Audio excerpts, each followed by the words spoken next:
What's up, guys? Welcome to the channel. This is actually my first video. Been wanting to do this for a while and just never did it. But today, building a trail rig. I'm using a 98 Silverado half-ton frame and cab, and it's getting LS swapped.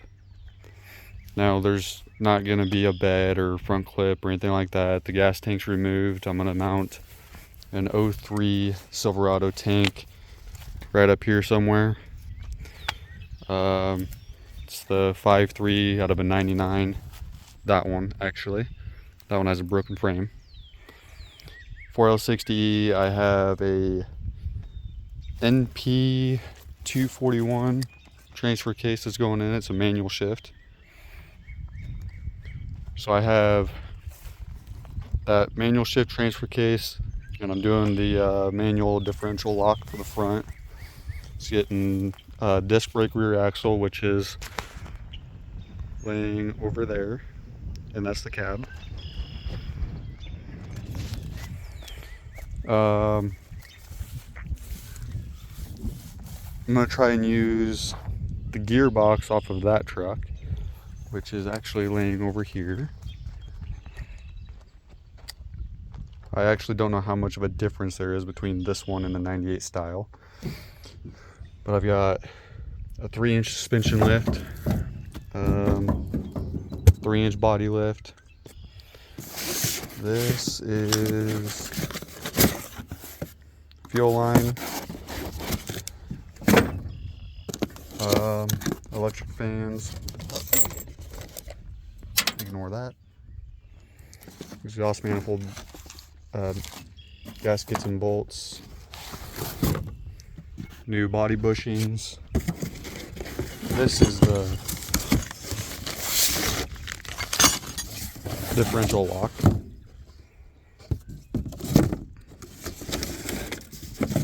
And this is all the stuff to mount it.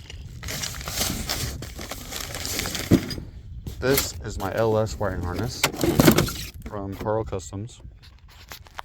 And then we got miscellaneous fuel line fittings here.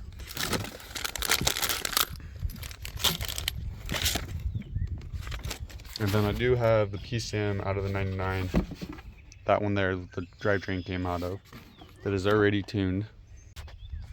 Alright, gearbox is on, lines are hooked up. I only have 2 bolts in it because somehow I managed to lose 2 of them, so I stole one out of the other 99 that I have at home.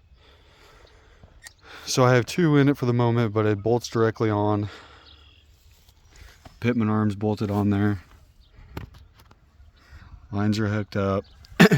Part of the reason why I went this route with the 99 gearbox was because, number one, I never had the gearbox that came off of this truck.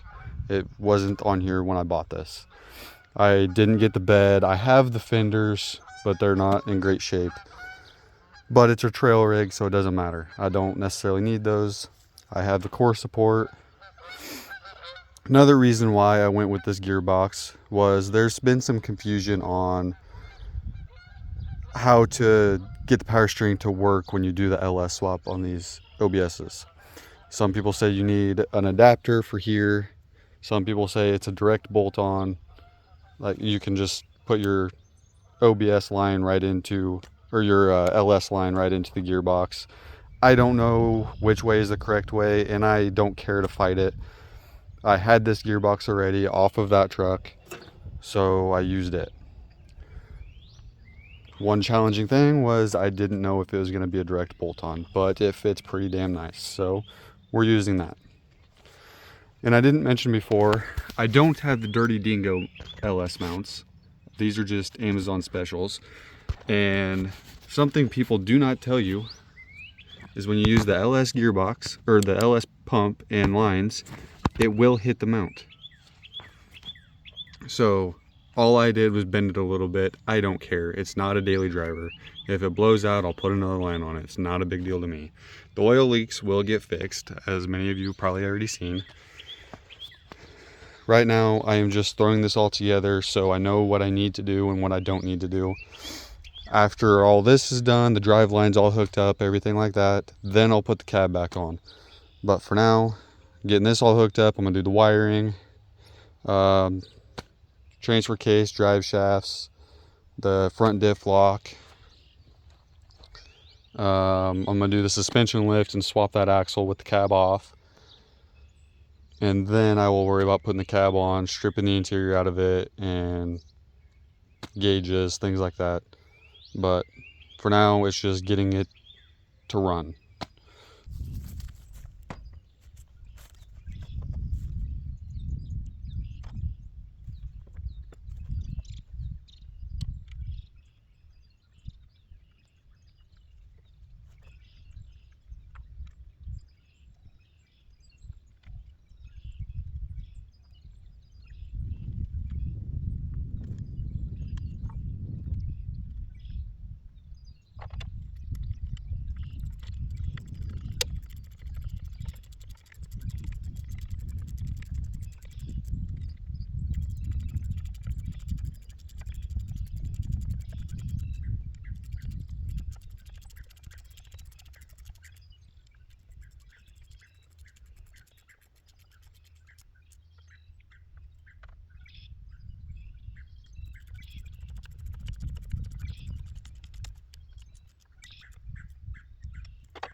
We're going to jump to these dreaded manifolds. And I noticed that one looks a little loose. That one's broken, which is why I'm pulling these off. But this one I can spin out with my fingers.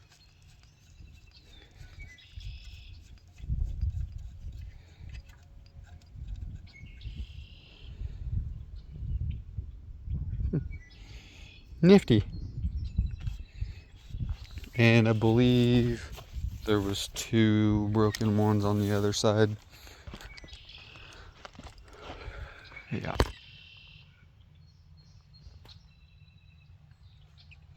So we'll see how many of these. Oh, maybe 3. I can kind of move that one.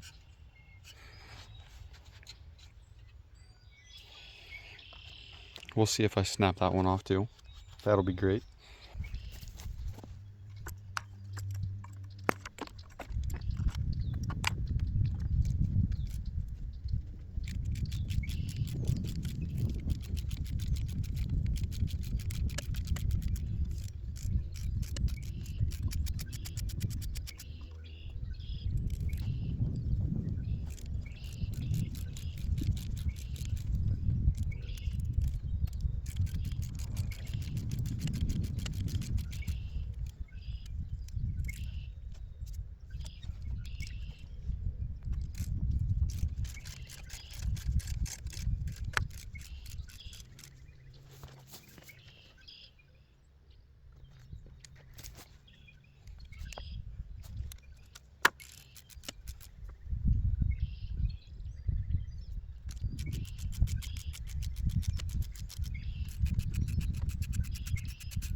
And like every other LS, this dipstick doesn't want to come out.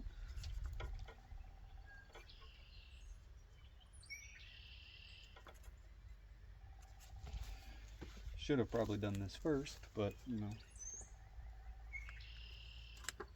it is what it is.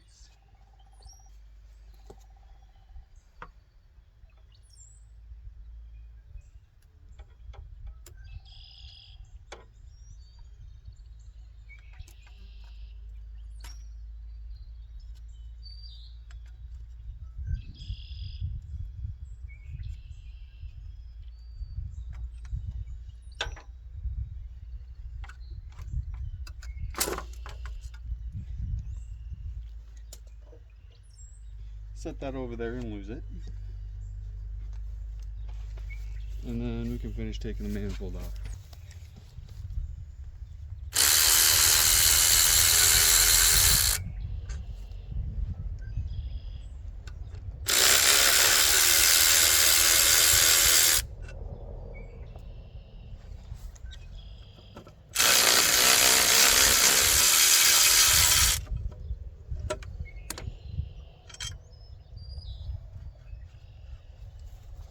There's one manifold.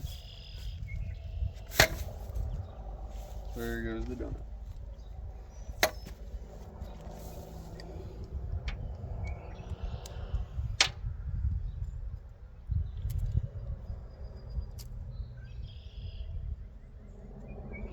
Looks brand new.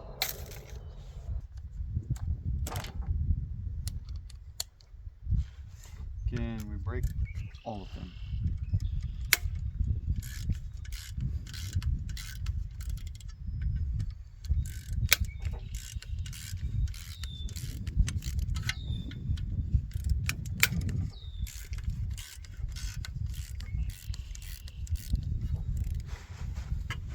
And the one that was already is already broken. Great.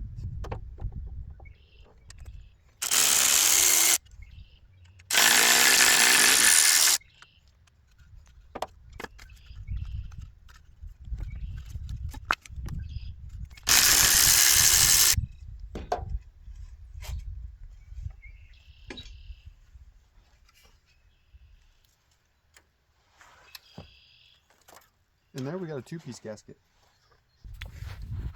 So here's two of the broken bolts, of course, flush. That one is inverted a little bit. So these three are gonna be really fun. Not really. And then we got the one on this side that I should be able to get out with a pair of pliers or vice grips. But also, while the manifolds are off, I'm going to slide all of this forward just a little bit since I can get to those bolts now and see if I can get that drive shaft to fit and not damage things. Okay, slid it forward a little bit. You can kind of see how much I've showing there. I didn't go very much, obviously there's a whole lot to go, but while I was doing that, I was checking to make sure this front drive shaft would fit. So I slid it forward as much as I possibly could with being able to remove this drive shaft so I can compress it and pull it out. I don't have very much room to get it out of here if I need to. So I've moved it forward as far as I possibly can, and I can already tell you I'm not going to have enough room to fit that rear drive shaft. It's been a few days, and I got updates. I did not record all of this. I did swap the axle out already. I had a helper, and he didn't want to be on camera. So, I don't know if you can see. It's got the disc brake axle in it now. In a little while, I will pull that cover off. I got to reseal it and figure out what I'm going to do with it exactly. But it is not an open differential. It has a gov lock in it. I was going to weld the gears on it, but I don't have to. I gotta figure out what to do with that. The 3-inch blocks are in there, new U-bolts. The drive shaft that I found to fit is in. This drive shaft actually came with that transfer case that I pulled out of a 95 Silverado with the manual shift. I grabbed the drive shaft just in case I needed it, and it happened to be a perfect fit. I got this all covered up because it rained all weekend. There it is. Valve cover gaskets have been changed. I did not clean the block, the heads, or anything like that. I just changed the valve cover gaskets, got the manifolds off, got the 3 broken bolts out.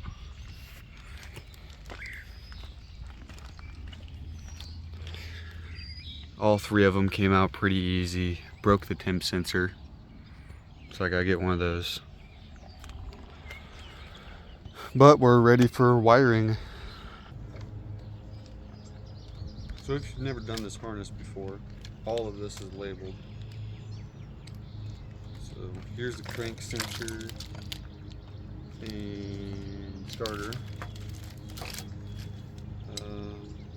O2 sensor, transmission plugs, cam, knock. Where is the stuff I need right here at the top? Okay. TPS.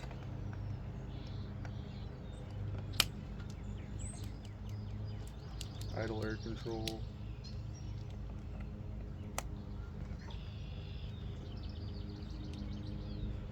Alternator.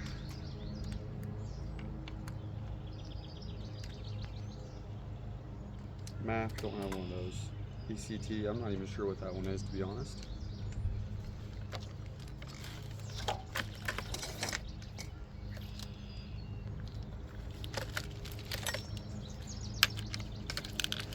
Here's a ground,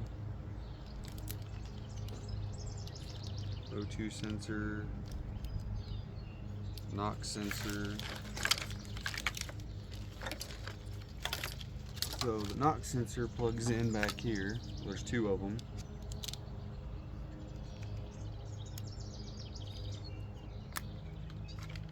That just clips right there.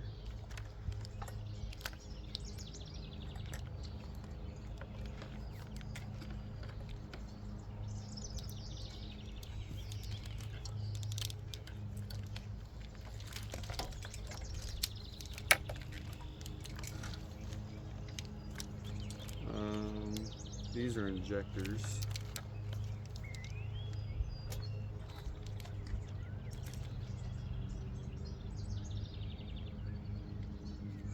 I believe I need those adapters.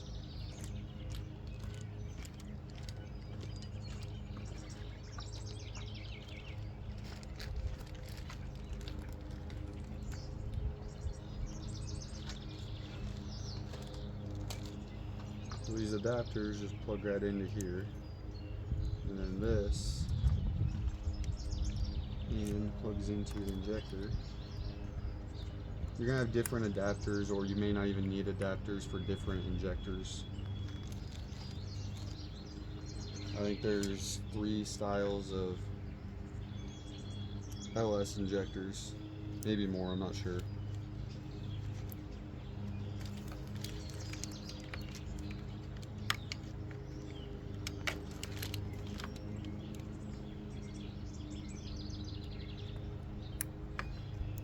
This is for the coil.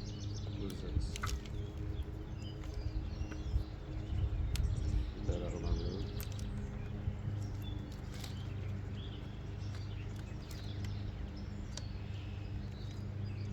And they are labeled left and right side, so pay attention to that.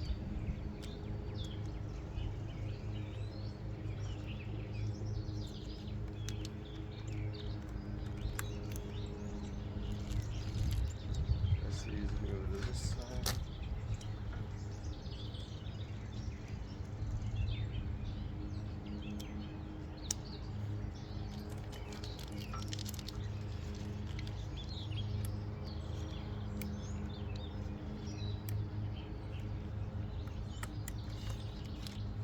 Okay, there's that. And then this ground goes to the cylinder head, which will be this bolt right here. This was the factory ground.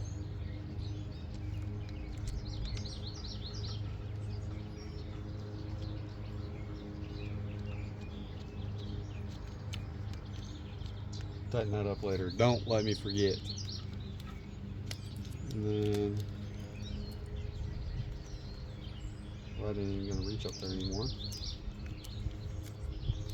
Cam sensor.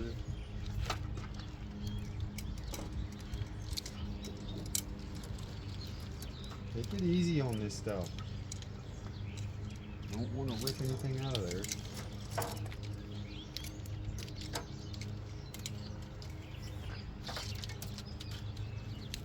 Okay, cam sensor plugs in there.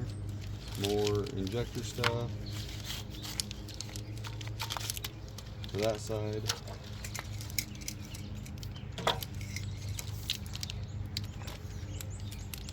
There's the starter and the crane.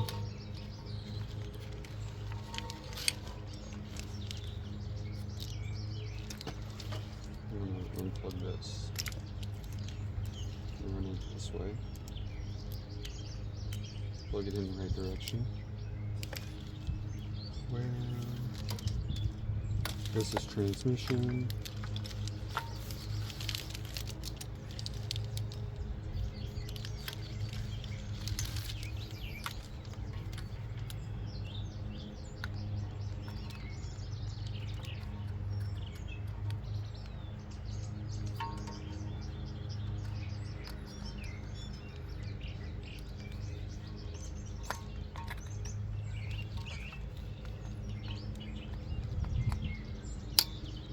There's that. And then this is your speed sensor, which is on the transfer case on a four-wheel drive unit. On the two-wheel drive unit is on the transmission.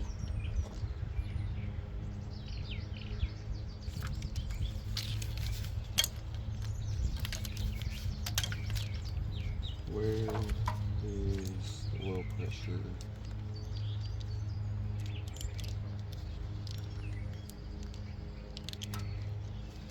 This all goes over here. Get that out of my road.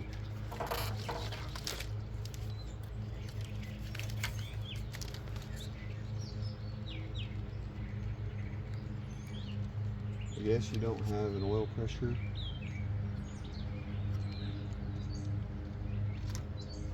I guess that's not a thing.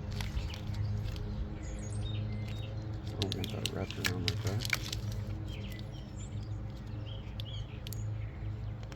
Why would they not put an oil pressure on it? It's fine. We'll run it straight to the gauge.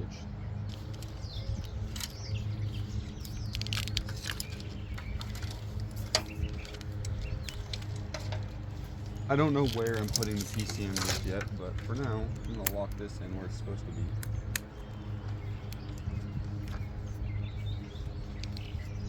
I still don't like that. Go back the way it was.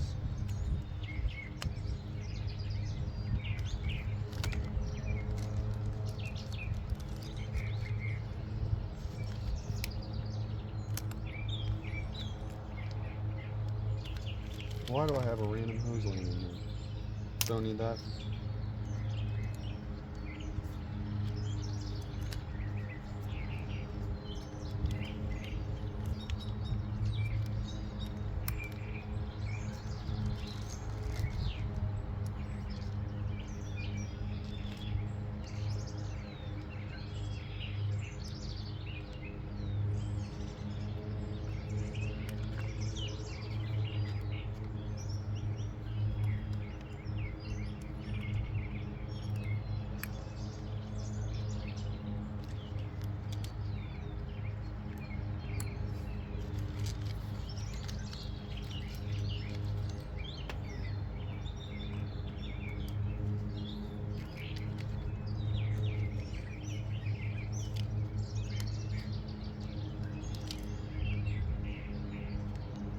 On this particular build, I don't care about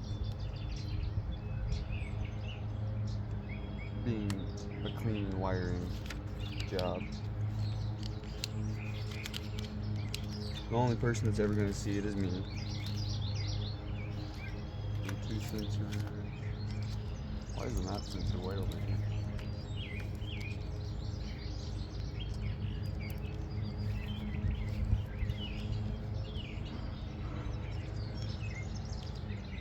I'll use some of these factory clips as much as I can.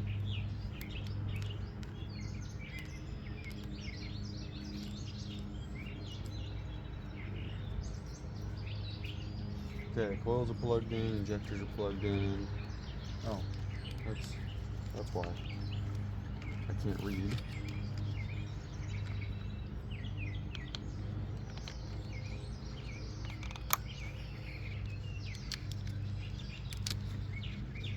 Good enough.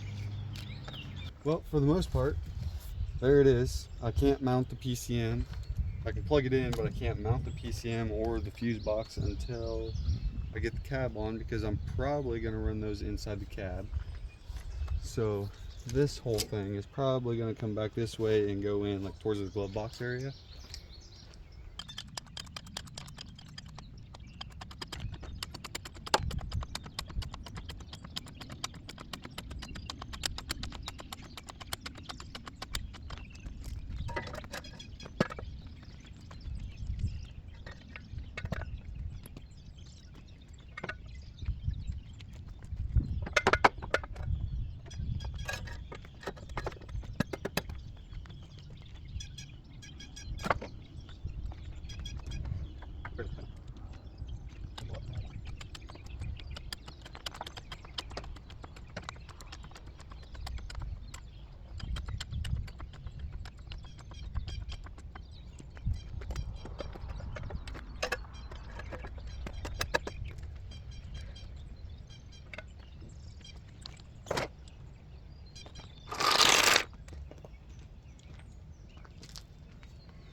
So if we spin this around, use the other wheel.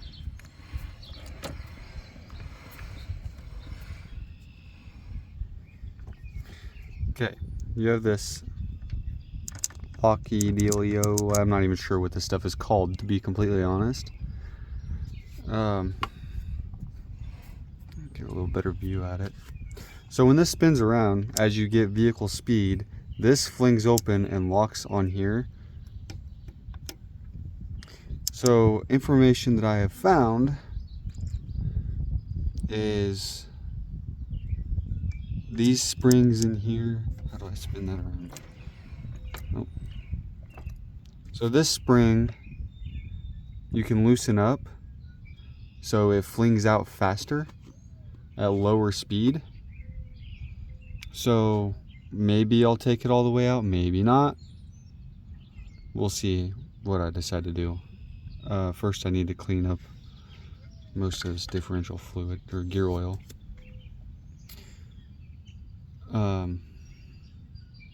We'll see how far I want to go with it. You've seen when I jacked the axles up, as I spun it, it did not lock. I did not spin it near fast enough. And in the trails, you really want both to spin all the time. It's more like a locker, but I'm not putting that kind of money. I know they're cheap, but I'm not putting that kind of money in this axle, because I will be doing some sort of 8-lug swap. I'm going to do a solid axle swap in the front. I'm leaning towards Super Duty axles, but we'll see what happens. I got to find some axles first. So normally these would be tight. See how it's moving? Normally it would be tight when it's not spinning. But now that I have loosened up the spring,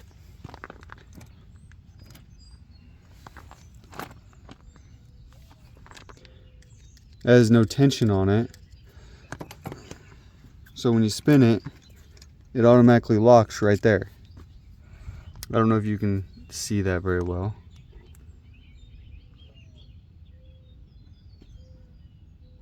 Maybe you can see that, maybe you can't. It's locked right there.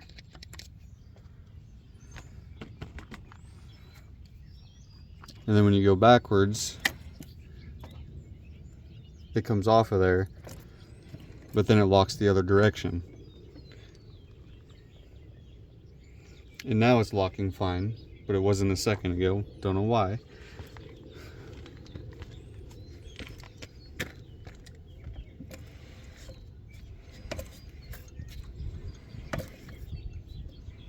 One side is slipping.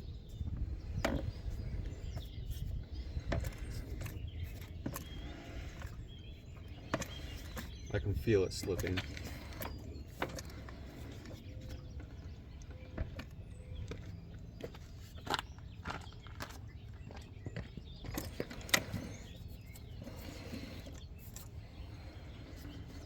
And now the rear is locked, and then it slips. Locked, slips. As you can tell, when it's locked, the spider gears don't spin. And when it slips, is it gonna slip again?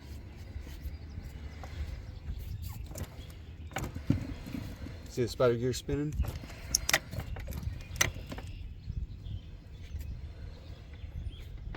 When it slips, the spider gears spin.